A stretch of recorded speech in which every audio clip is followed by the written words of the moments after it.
Welcome to the Deep Dive. Today we're plunging into the world of non-banking financial companies in India. NBFCs. Think of them as this really dynamic force in the financial system. Right. They often reach people and businesses that, well, traditional banks might not, especially those new to credit or in maybe less served areas. Exactly. And we've got this pretty comprehensive recent report on the Indian NBFC sector. That's going to be our guide today.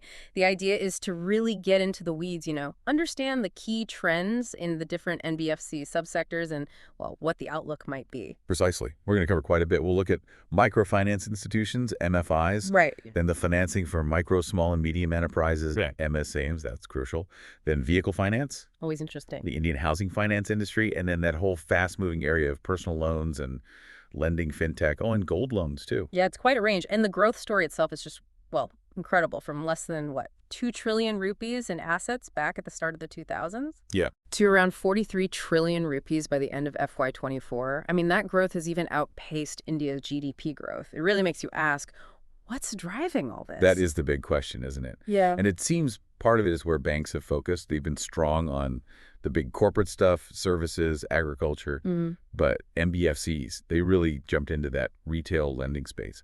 By FY24, almost half, like 48% of NBFC credit was retail.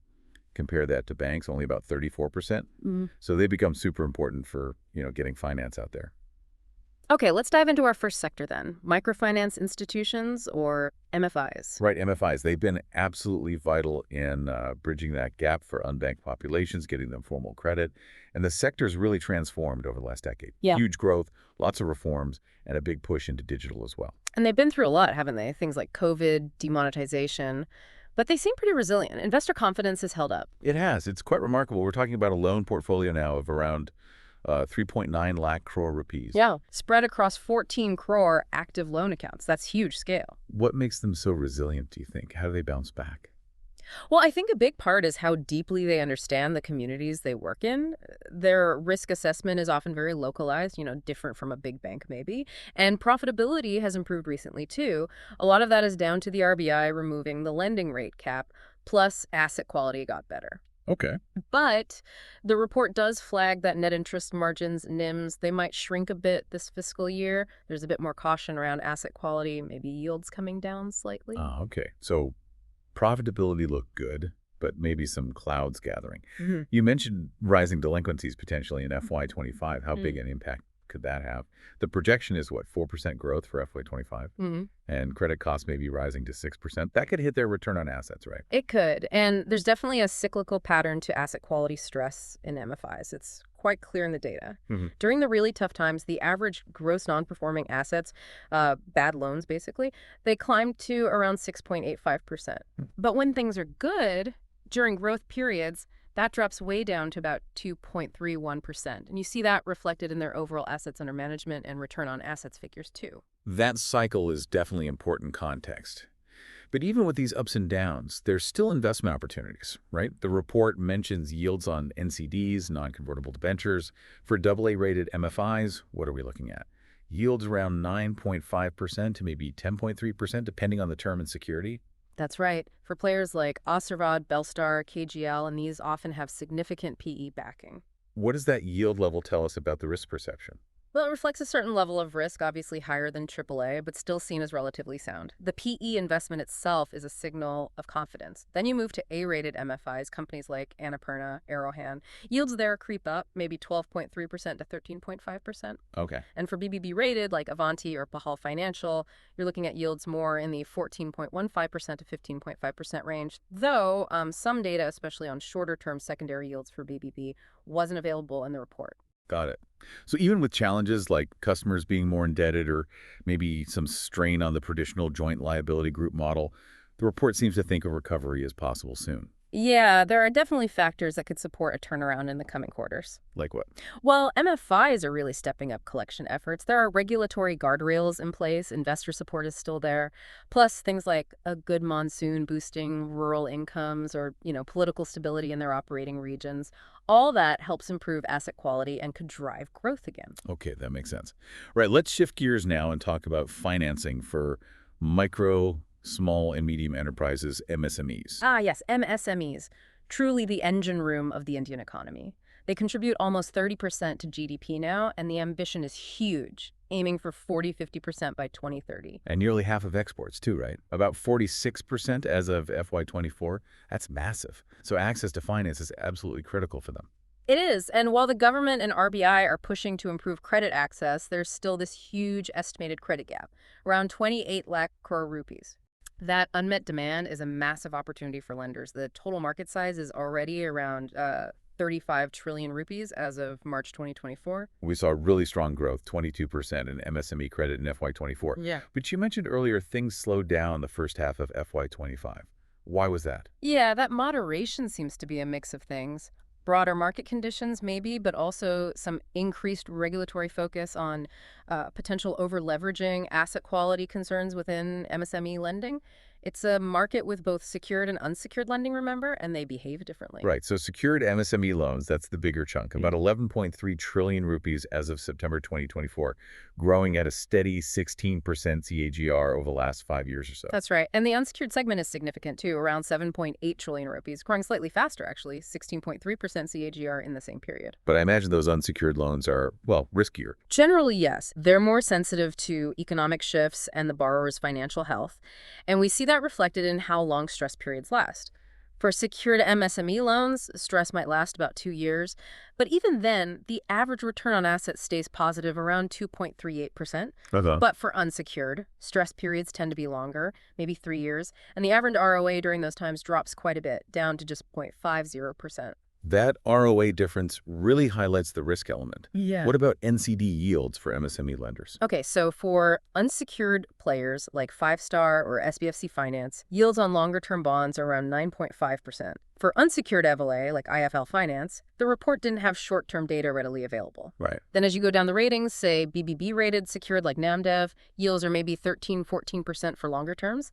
Unsecured BBB, like Sarvagram, seems to be in a similar ballpark. So that widening spread clearly shows the market pricing in more risk for lower ratings and for unsecured lending. Exactly. Investors want higher returns for taking on that perceived extra risk. The lack of some short-term data might also just reflect less trading activity in those specific bonds. But despite the risks, there's still a lot of growth potential here, especially outside the big cities. Oh, definitely. That huge credit gap we talked about is a major driver. Plus, you've got continued regulatory support pushing for more formal lending. Government initiatives like Make in India boost demand for capital, and, increasing digital literacy makes it easier for NBFCs and Fintechs to reach these businesses, even in rural areas. All these things point to strong future demand. Okay, great. Now let's switch lanes completely and talk vehicle finance. Right, vehicle finance. A huge segment for NBFCs number 2, actually. Almost a quarter of their total assets under management. And after a bit of a slow patch, it's really picked up speed again in the last couple of years. What's driving that rebound? Well, the general revival of economic activity helps, of course. But an interesting trend is the NBFC's growing focus on financing used vehicles. Oh, that makes sense. New cars are getting expensive. Exactly. And there's also the natural cycle of the auto market. So used vehicle financing is becoming a bigger piece of the pie for them. And the overall outlook seems strong. AUM projected to hit around 9.4 lakh crore rupees by March 2026. That's like a 15–16% CAGR. Yeah. Pretty healthy growth expected. And commercial vehicle, or CV, financing, that's still the dominant part, about half the market share. And importantly, asset quality seems stable. GNPA's generally staying in that 3–5% range. Yes, overall stability there, which is definitely reassuring for the sector. Looking at the growth forecasts within vehicle finance, used vehicles seem to be leading the pack. Projected 22–23% CAGR. That's the projection, yes. Affordability is key, like you said. Plus, cars last longer now, making used ones more appealing. The used car market itself is getting more organized with better financing options. So yeah, used is expected to grow fastest. Followed by two-wheelers, actually, projected at 17–19% CAGR. Then new passenger vehicles at 14–16%, tractors at 12–13%, and new commercial vehicles at 11–13%. Interesting mix. Does asset quality stress vary much between, say, commercial vehicles and two-wheelers? It does seem to. For CV financing, stress periods might last about 2 years, but the average ROA during that time stays pretty robust, around 2.46%. Yeah. Two-wheeler financing, though, stress can last longer, maybe 3 years, and the average ROA during those stress periods is much lower, more like 0.45%. Different borrower profiles, maybe different economic sensitivities. Right, that makes sense. And NCD yields in this sector. For the big ILA-rated players, think Shriram Finance, Muthoot Finance, yields are generally in the 8.05% to 9.25% range. Okay. A-rated, like Armin or IKF, you're looking maybe 10.5% to 11.0%, and BBB rated, like Amrit Mawa, maybe 12-13%. Again, some gaps in the secondary market data reported. So the overall outlook for vehicle finance looks pretty positive. I'd say so. CVs should benefit from e-commerce growth, logistics, ride-sharing, used vehicles driven by affordability and reliability. And the big thing on the horizon is electric vehicles, EVs. NBFCs are starting to create specific financing for EV buyers. That could be a major growth area soon. Definitely one to watch. Okay, let's steer towards something often seen as more stable. The Indian housing finance industry. Yes, housing finance. It's shown really impressive, consistent growth, a CAGR of about 13.6% between FY19 and FY24. And the forecast is for that to continue maybe 13-15% CIGR over the next couple of years. And a lot of that growth is coming from outside the metros, Tier 2 and 3 cities. That's right. Driven by rising incomes, relatively stable property prices there, and just more lenders, both institutional and private, entering those markets. And you mentioned stability. It is generally seen as lower risk because the loans are secured against property. Exactly. The numbers bear that out. Gross MPAs were really low, 1.6% in FY23, and credit costs also low at 0.5%. That must attract investors. It certainly has. We've seen a really strong flow of private equity and institutional money into housing finance, especially into affordable housing projects and companies expanding into rural areas. Often it's these tech-enabled HFCs, housing finance companies, that are attracting capital because they can scale efficiently and reach underserved areas, aligning with government goals, too. And the National Housing Bank, the NHB, plays a role here too, right? Yes, a crucial one. The NHB provides low-cost refinancing to HFCs. That helps the HFCs keep their own borrowing costs down, which ultimately helps make home loans more affordable for the end borrower. What about asset quality stress in segments like loan against property or affordable housing? Well, those segments can see stress periods, maybe lasting around 3 years. But similar to secured MSME, even during stress, the average return on assets tends to stay quite healthy, around 2.48%. Loan growth might slow down a bit during those times, though. And the NCD yields for HFCs, what do they look like? They seem fairly tight, reflecting that lower perceived risk. For ALA-rated HFCs like Aptus or Home First, longer-term yields are around 9.25%. Yeah. A-rated, like Shubham Housing, also around 9.5% for longer terms. Even BBB-rated, like Altum Credo, longer-term yields are quoted around 10.50%. Shorter-term data seems a bit less common in the report for this sector. Interesting how yields seem closer across ratings here compared to, say, MSME. Yeah, it likely reflects that overall perception of lower risk and stability in the housing finance sector as a whole. And we've seen some pretty big PE deals recently, which underlines that investor confidence. Right, things like BPEA EQT buying Indostar Home Finance, Bain Capital investing in Adani's housing finance arms, Warburg Pincus acquiring Shriram Housing Finance. Exactly. Those are significant deals showing real belief in the sector's prospects. It really feels like Indian housing finance is in a strong phase, backed by good fundamentals and a supportive environment. Definitely sounds like it. Okay, now for a shift into the really fast-moving area, personal loan finance and the lending fintech industry. Yeah, this space is incredibly dynamic. The growth is just explosive, really driven by smartphone penetration and cheap data costs. Fintechs are completely changing the game for personal loans in India, and things like UPI, the payment system, just keep growing, which will only accelerate this digital lending trend. What are the key drivers behind this boom? It's a mix, really. Socioeconomic factors like more people in formal jobs, rising incomes, better financial inclusion, that creates demand. Then there's the technology, affordable smartphones, easy internet access, digital payments infrastructure, that provides the means. And finally, market factors, huge interest from VC and PE funds who see the massive potential for scaling these businesses. And it seems there's a big opportunity in financing consumer durables too. especially outside the main cities. Yes, absolutely. Financing things like electronics, appliances. There's huge demand in Tier 2 and 3 cities. It often creates repeat customers and helps people build a credit history. Unsecured personal loans overall grew at a huge 22% CAGR up to FY24, and the expectation is for even faster growth ahead. Wow. You've also got structural drivers like urbanization, a young population that's digital first, and just the surge in demand for small short-term loans. And the digital platforms themselves are transforming how it all works. Yeah. Completely. They're using AI and machine learning for much smarter credit scoring. This means faster loan decisions for borrowers, and interestingly, it seems to be helping with recovery rates too. We're seeing several fintech lenders like Five, Credit Bee, MoneyView getting really big, potentially heading towards unicorn status. Okay, so with all this growth, but also the unsecured nature, what do the NCD yields look like here? Must be higher. They are, generally reflecting that higher perceived risk. For AA-rated players like Home Credit India, short-term yields were around 11.25%. Okay. A-rated like Grow Credit Serve, maybe 11.6% to 13.25% for shorter terms. And then BBB-rated like MoneyView, you see a big jump. Yields in the 15.5% to 18.0% range for short-term bonds. Longer-term data seems less available, maybe because the sector is evolving so fast. Oh, it's clear fintechs are grabbing a significant slice of the personal loan market. They really are. They offer these instant digital-first products that consumers want, and partnerships are key too. NBFCs and banks working together, using co-lending models to fund these fintech platforms. And despite the rapid growth, delinquencies are somewhat under control, thanks to the tech. Relatively speaking, yes. The use of technology for risk assessment, for sending payment reminders, seems to be keeping delinquencies from exploding, despite the inherent risks of unsecured lending. Fascinating space. Okay, finally, let's turn to something more traditional but still very important. The gold loan industry. Right, gold loans, a market that's really shifting from the old informal ways to much more organized lending by banks and NBFCs. And it's a huge market, expected to cross 10 trillion rupees in FY25 and maybe hit 15 trillion by March 2027.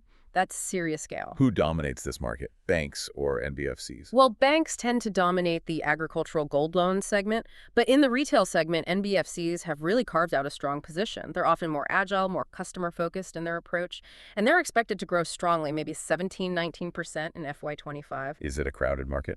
It's relatively concentrated among the big NBFC players, but competition is definitely increasing. We're seeing new entrants coming into the space. And what about profitability? Interestingly, loan yields for NBFCs here have improved a bit recently, but they're still not back to the peaks seen a few years ago. However, the sector generally remains very financially sound. Credit costs are low because the loans are secured by gold, and they have pretty efficient auction processes if they need to recover funds. What makes gold loan NBFCs attractive from, say, an investor's perspective? Several things, really. It's secured lending against a very liquid asset, gold. The market itself is growing fast. There's a huge potential customer base because of India's cultural affinity for gold. The sector's historically been resilient, even in economic downturns. Plus, they tend to manage their assets and liabilities well and generally show strong profitability. And NCD yields for gold loan NBFCs? For the big AA-rated names like Muthoot Finance or Manappuram, yields are typically in the 9.6% to 10.65% range. Okay. A-rated, like Kosamanam, maybe 11.2% to 11.25%. And BBB-rated, like FinCurve Financial, you're looking at around 13.5% to 14.0%. Again, longer-term data wasn't consistently available across all ratings in the source report. So overall, the gold loan business seems set for continued strong growth. It does. While banks are there, NBFCs really shine in the retail space with their agility.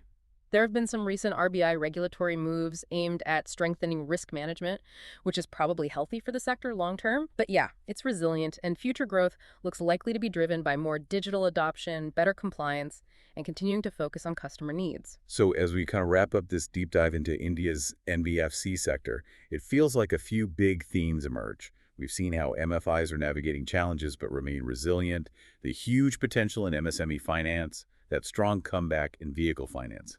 The stability you get from housing finance, the sheer disruption fintech is causing in personal loans, and the continued appeal of gold loans. Exactly. Each area has its own unique flavor, its own opportunities and risks.